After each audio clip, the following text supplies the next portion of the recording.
कोटपुतली से इस वक्त की सबसे बड़ी दुखद खबर आ रही है।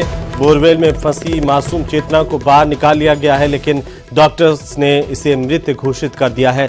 ये सबसे दुखद खबर इस वक्त की, क्योंकि सबको इंतजार था कि 10 दिन बाद चेतना की हालत कैसी होगी। 10 दिन तक 170 फीट के गहरे गड्ढे में चेतना जो है वो फंसी रही। ये सबसे लंबा ऑपरेशन बोरवेल का चला है राजस्थान में भी, और संभवतः देश के सबसे लंबे ऑपरेशंस में से एक है। सहयोगी हीरालाल हमारे साथ जुड़ चुके हैं। हीरालाल, क्या अपडेट है? हीरालाल, आप मुझे सुन पा रहे हैं? क्या अपडेट है चेतना को लेकर के इस वक्त की सबसे बड़ी खबर? तो बीडीएम अस्पताल में डॉक्टर्स ने चेतना को मृत घोषित कर दिया। 10 दिन तक चेतना गड्ढे में फंसी रही, उसे बाहर नहीं निकाला जा सका था, लेकिन आज 10वें दिन शाम होते होते, रात होते होते जब उसे बाहर निकाला गया तब तक बहुत देर हो चुकी थी। और जिस तरह की आशंकाएं थी देखिए, लेकिन एक उम्मीद की किरण थी कि आखिरकार चेतना फिर से चहचहाती हुई बाहर आ पाएंगी, लेकिन विधि का विधान कुछ और ही था, विधाता को कुछ और मंजूर था। अब यही हमारे सामने रह गई है बातें, क्योंकि इतना लंबा ऑपरेशन चला। इस ऑपरेशन को लेकर के शुरुआत से ही सवाल खड़े हुए कि हमारी एसडीआरएफ एनडीआरएफ के पास में संसाधनों के नाम पर क्या है, क्या हम तुरंत रेस्क्यू ऑपरेशन करने में सक्षम है। वो भी देश ने देखा, इस बात को भी देखा प्रदेशवासियों ने कि कैसे एक बोरवेल से बच्ची को निकालने का ऑपरेशन 10 दिन तक लंबा हो सकता है, और उसके बाद भी लोगों की उम्मीदें थी कि चेतना बाहर आएंगी और सकुशल लौट पाएंगी, लेकिन वो उम्मीदें अब धराशायी हो गई हैं। डॉक्टर्स ने चेतना को मृत घोषित कर दिया है, बच्ची की मौत हो गई है।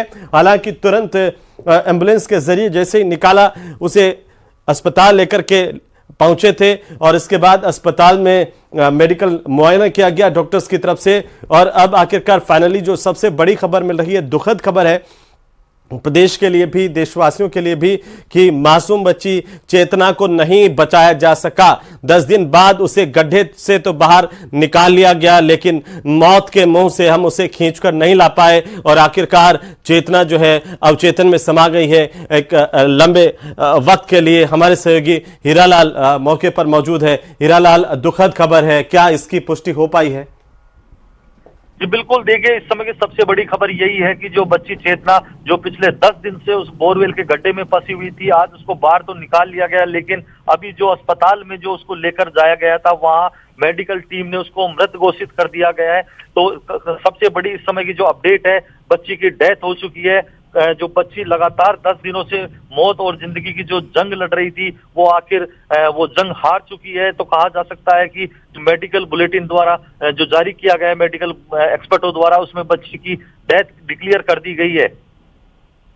जी हीरालाल, बहुत लंबा वक्त हो गया था, उम्मीदें तो फिर भी थी, लेकिन बचा नहीं पाए हम चेतना को। जी बिल्कुल, देखिए 10 दिन का बहुत लंबा समय होता है, क्योंकि एक एक मिनट, एक एक है जो सेकंड उस सांसों पर भारी पड़ता है। जिस प्रकार से ये पूरा रेस्क्यू ऑपरेशन 10 दिन तक चला, लगातार जो रेस्क्यू टीम के जो अधिकारी थे उस बच्ची को बाहर निकालने की कोशिश कर रहे थे, एफर्ट्स कर रहे थे। तमाम जो सुविधाएं यहाँ उपलब्ध कराई जानी थी, उनमें भी कहीं ना कहीं जो देरी है, इस पूरे रेस्क्यू ऑपरेशन में जो देरी होने का कारण है, वो कहीं ना कहीं ये साबित होता है कि जो उनकी दूरदर्शिता थी, जो आपकी सामंजस्यता, जो हाई टेक्निकली जो इक्विपमेंट होने चाहिए थे, उनकी जो कमी है, इस पूरे रेस्क्यू ऑपरेशन में हमें देखने को मिला। और जो बच्ची पिछले 10 दिन से उस बच्ची को बाहर निकालने में जो उन्होंने जो देरी हुई है, वो कहीं ना कहीं जो डेथ हुई है, वो एक बहुत बड़ा कारण है, बहुत बड़ा एक सवाल ये बच्ची चेतना अपने पीछे छोड़ के गई है कि जो अन्य जो इस प्रकार की घटनाएं घटित नहीं हो, इनकी चेतना जो अधिकारी हैं, जो सरकारी लेकिन सबसे बड़ा सवाल तो ये है कि आखिरकार चेतना जो सवाल पीछे छोड़ गई है, उससे क्या हम कोई सबक लेंगे? क्योंकि इससे पहले आर्यन वही सवाल छोड़ करके गए थे और हमने कुछ नहीं सीखा।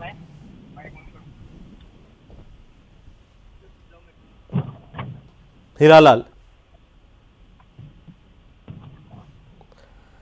तो ये बड़ी खबर है, दुखद खबर है इस वक्त की। आपको बता दें कि चेतना की मौत हो गई। हम सिर्फ ये कह सकते हैं, सॉरी चेतना। न्यूज़ 18 परिवार की तरफ से इस बात को लेकर के संवेदनाएं, उन परिजनों को लेकर के भी, और आप तमाम दर्शक जो लगातार 10 दिन तक न्यूज़ 18 राजस्थान की इस मुहिम से जुड़े रहे कि चेतना को हमें बचाना है, सकुशल इसे बाहर निकालना है। लेकिन ये रेस्क्यू ऑपरेशन इतना ज्यादा लंबा हो गया कि हम सिर्फ माफी के अलावा अब कुछ नहीं कर सकते। सिर्फ यही शब्द है कि सॉरी चेतना, हम बचा नहीं पाए। 21वीं सदी में जब दुनिया चांद पर पहुंच रही है, बोरवेल से हम तुम्हें निकाल नहीं पाए सकुशल। 10 दिन एक के बाद एक दिन बीतते चले गए और अब जो स्थितियां हैं वो सबके सामने है, लेकिन क्या हम सबक सीख रहे हैं? न्यूज़ 18 के भी ये बड़े सवाल हैं और हमारे सहयोगी हीरालाल लगातार हमारे साथ बने हुए हैं।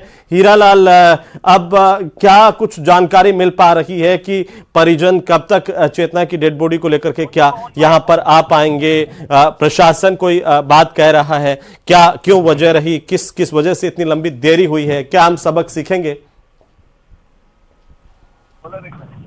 जी बिल्कुल, मैं बताना चाहूंगा। जी,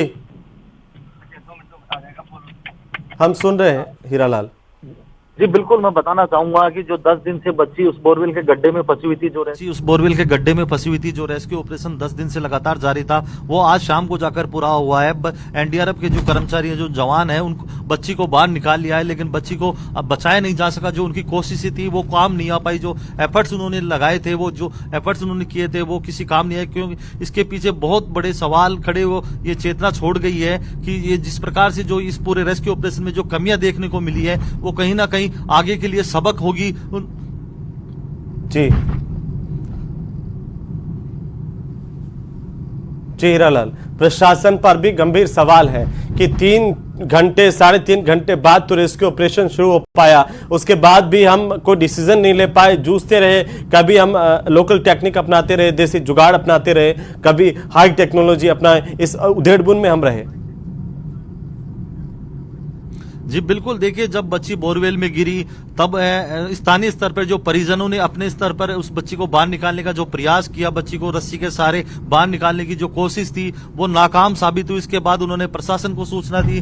प्रशासन ने एनडीआरएफ और एसडीआरएफ की टीम को मौके पे बुलाया। जब एसडीआरएफ और एनडीआरएफ की टीम मौके पे पहुंची, इसके बाद उन्होंने रेस्क्यू ऑपरेशन शुरू किया। लेकिन शुरू तो किया, लेकिन उन्होंने जुगाड़ू टेक्निक के सहारे उस बच्ची को रेस्क्यू करने की कोशिश थी, वो कहीं ना कहीं जो नाकाम साबित हुई, क्योंकि जो जुगाड़ू टेक्निक थी 3 दिन तक लगातार वो जुगाड़ू टेक्निक के सारे प्लान ए एग्जीक्यूट करते रहे। बाद में जब उनको लगा कि प्लान ए फेल होता नजर आ रहा है, तब उन्होंने प्लान बी एग्जीक्यूट करने की सोची, क्योंकि एसडीआरएफ की टीम ने जिला प्रशासन को पहले दिन ही कह दिया था कि आप प्लान बी एग्जीक्यूट कीजिए, क्योंकि पाइलिंग मशीन है उसको मौके पे बुला लीजिए और पाइलिंग मशीन के द्वारा एक प्लान बी एग्जीक्यूट करके पैरेलल एक गड्ढा खोदिए। उसके बाद है जो दोनों प्लान है साथ एग्जीक्यूट कीजिए। लेकिन कहीं ना कहीं जो आपसी सामंजस्यता की कमी थी, जिला प्रशासन ने पाइलिंग मशीन को बुलाने में जो नासमझी दिखाई, वो कहीं ना कहीं ये जो देरी हुई है उसका एक बहुत बड़ा कारण है। जब पाइलिंग मशीन यहाँ पहुंची, क्योंकि काफी दूर से पाइलिंग मशीन मंगाई गई, बताया जा रहा है कि हरियाणा के मानेसर से ये पाइलिंग मशीन